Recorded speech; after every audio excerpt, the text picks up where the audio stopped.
Ashamaa harka fuunee kabajamtoota fi hordoftoota maatii chaanaalii koo nageenyi koo kan jaalalaa kan kabaja bakkuma isin jirtanitti isiniif haa ta'u jechaa jirtu hordoftoota koo qaalii annagaa kooti galanni waaqayyoof haa ta'u.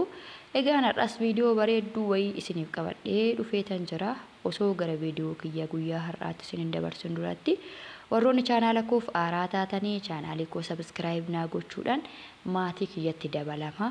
Akkasuma viidiyoo ilaalaa jirtan kuni yoo isinitti tole laayikii sheerii gochuun dagatinaa. Akkasuma yaadaaf qeeqa qabdan immoo koomentii jalatti naa barreessuun dagatinaan isiniin jedha. Egaa hordoftoota kiyyaa viidiyoon kunillee qulqullinaa qabaateef osoo hin ta'in barnoota isiniif ta'a kan jedhuufin viidiyoo waraabaa jira. Viidiyoon kiyyallee sirriitti ifa kennee mul'achaa hin jiru. Barandaa jalatti xiqqoo gaaddisatu jira.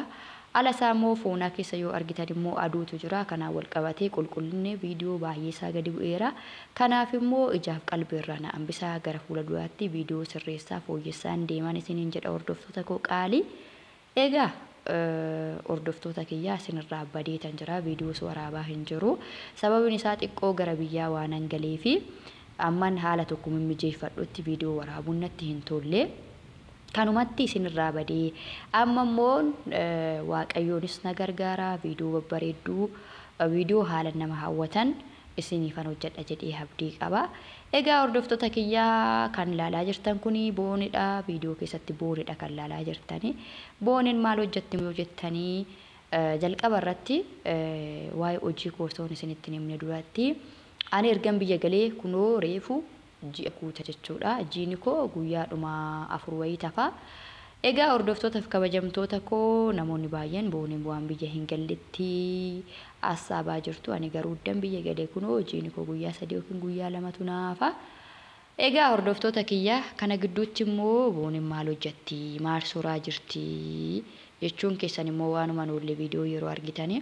Egaa asitti kan inni suuraa jiru yookiin kan funaanaa jiru kuni boqqoolloodha.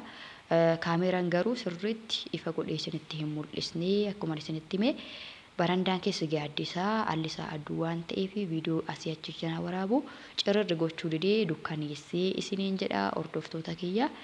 Egaa as keessatti maalin isinitti immoo barbaade gaafa tokko jettanii jireenya eegaltan yookiin haadha manaa taatanii wantoota hedduutu nu barbaachisa.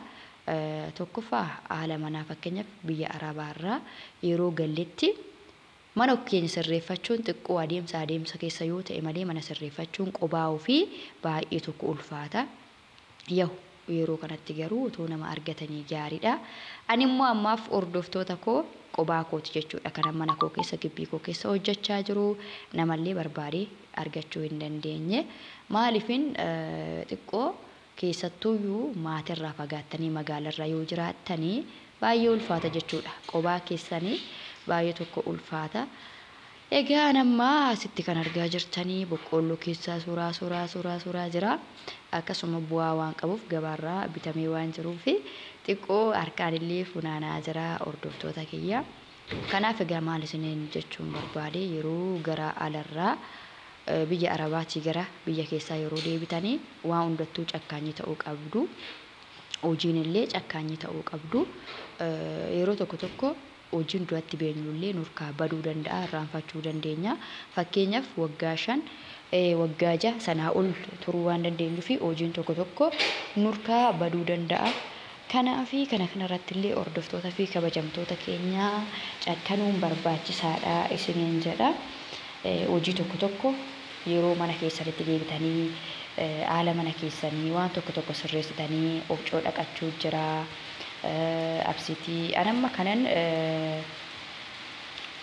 kanan suuraa jiru hordoftoota kiyyaa boqqoolloodha. Boqqoolloo kanammoo absiitiidhaafan qopheessaa jira jechuudha. Maaliifini xaafii fakkeenyaaf xaafirraa gochuun natti hin tolu absiitii jechuudha. Namoonni tokko garuu boqqoolloo qobaatti daasisuu hin dhaqanii xaafiidhuma sanarraa absiitii qopheessuu jechuudha. Ani immoo ofii kootii maalan godhaa durattis maatii bira yeroo turetti boqqoolloo kana absiitii isaa fayyadama jechuudha. Boqqoolloo fi qamadii illee walitti dabalee ambaashaa gochuun hin danda'ama. Anamma kunoo kanan suuraa guuraa jiru kun immoo absiitiidhaaf inni hordoftoota kiyyaa isiniin jedha. Egaa kabajamtoota fi hordoftoota kiyyaa waa baay'ee dhaga kana qofa osoo hin taane gibbii kiyya keessaa mana kiyya keessaa wantoota tokko tokko yeroo hojjedhu immoo haala miidhagaa ta'een viidiyoo isiniif waraaba. Kunoo na duubaa fi na fuulduraa kan argitan sun immoo gibbii keenya keessa waan ta'eef gibbii haaraadha waan ta'eef yeroo bal'aa itti hojjechaa turani. Akkasuma karaa kasiin illee gibbii keessa jira madaabaroonni simmintoodhaan illee dhufanii hojjettoonni akkuma jirutti gibbiitti kukkutanii hojjeta tokko yeroo fakkeenyaaf fi waamtanii yookiin liishoo gochuudha yookiin waan ta'e gochuudha hojjeta tokko yeroo waamtanii egaa wanta hundumayyuu jechuudha madaabaraa wantoota simmintoodhaan wantoota garaagaraatiin bitame achuma keessatti kukkutanii dhiisanii deemu jechuudha. Gibbiin immoo namarratti kosaa jechuudha. Kanaaf yeroon boodallee gibbii yeroon qulqulleessu viidiyoo isiniif waraabaa. Walumaa galatti maal isiniin jechuun barbaaditanii gibbiin kiyya keessallee baay'ee isaan qulqulluufni karakasii garagaantii addaa garaa bu'aa. Baay'ee isaa qulqulluun isiniin jechuun barbaadeen kabajamtoota fi hordoftoota kiyya. Egaa namoonni viidiyoo kiyya argitanii barnoota akka irraa argattanii fakkeenya akka irraa fudhattaniifini maaliifini wanti hundumtuu akka biyya arabaa miti jechuudha. Biyya keessa yeroo galtanii waa hedduu isin rakkisa.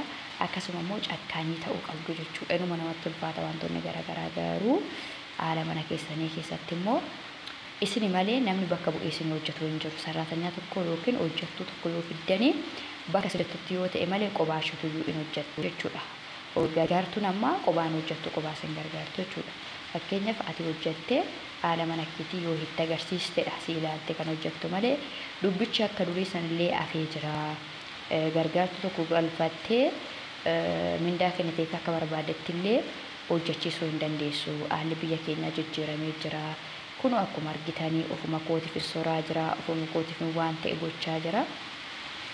Kana fakkaata gaa hordoftoota kiyya xiqqoo narraa akka barnoota godhattaniifiin isinii waraabii mana hojjootti sorsiisuu hin danda'ama garuu ani immoo asitti maaliifin akkas gochaa jira xiqqaadha jechuudha. Midhaan baay'ee guddaa waan hin taaneef fakkeenyaaf kiiloo 50 kiiloo 100 wayii osoo ta'ee mana hojjootti sorsiistu jechuudha. Sanallee anamma saafii ofii kooti jechuudha.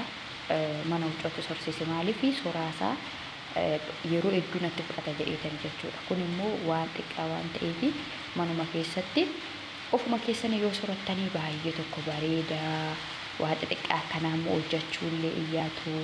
Viidiyoo kanas immoo yeroo ilaaltanii anis boru akkanumatti galee gibbii koo keessatti hojjedhaa kanatti soraa akkaatti qopheeffadha jettaniillee abdii itti godhachuu dandeessu. Kanaafin viidiyicha isinii waraabee kabajamtoota fi hordoftoota keenya wantoota garaagaraa immoo waan baay'eedha jechuudha kan waliin hojjennu gara fuula duraatti kana bichaa miti jechuudha. Haala mana kootii akkamitti akkan galee waa baay'ee jira viidiyoo kan inni waraabne jechuudha. Isa tokko lama sadii jedhee isiniif waraaba. Akkasumallee waa'ee meeshaa irratti jechuudha. Waa'ee meeshaa fi waa'ee jireenyaa viidiyoo biraatiin garuu isinii dhufa. Meeshaa fi waa'ee jireenyaa wal qabatee immoo jechuudha. Bakka biyyi keenya uumaa haala isa namni akkasitti nama sodaachisus miti jechuudha. Inuma jiraatama jechuudha. Kun hundinuu keessuma jiraachaa jira waan ta'eef haala biyyaallee sodaatinaa galaa jireenya tokko lama jedha akkuma ta'etti waan ta'e goggodha. Kunuunis galleetuma akkuma ta'etti waan ta'e gochaa jirra hordoftoota kiyya. Egaa kabajamtoota hordoftoota kiyya kunuunuma sora garuu na jalaa dhumaatiin hin jiru dubbiin. Viidiyoon kiyyas xiqqoo dimimmisaadha. Haaluma ta'e ilaalaa jira waan ta'eef yeroon booda immoo gibbii koo guutuu akkasuma mana koo guutuu manni koo keessi isaa maal akka fakkaatu duubni isaa maal akka fakkaatu gibbiin isaa maal akka fakkaatu tokko lama sadii jedhee